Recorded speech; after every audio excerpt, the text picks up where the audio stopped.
One of the things that the Westcott community has been asking for, as much as we love the FJ400, is give us an ecosystem. And Westcott finally delivered with the FJ200 and the FJ80.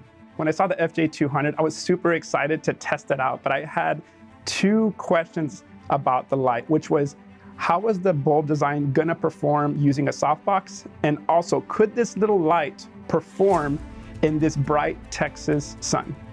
It wasn't until I used the FJ200 for a couple of outdoor shoots to really test out how far I could push this little strobe. And I've set up shoots at 1 p.m., bright conditions. I'm talking no clouds, bright sun, we're not in the shade, and this light was able to perform high-speed sync and get portraits, not even shooting at full power, using the Octa-M. And if you're curious, okay, what is the dream team combo for this portable setup?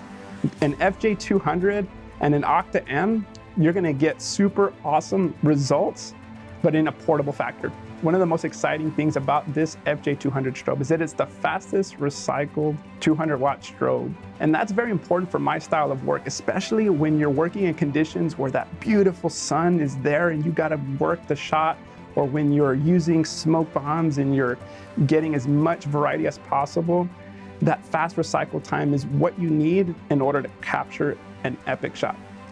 I've worked with other 200-watt strobes, and the bulb design of the FJ200 I feel is best to fill up the modifier, especially somebody, and if you've seen my work, you know I love soft light, and I'm able to fill the light using an Octa-M or an Octa-L and get beautiful results with such a small strobe.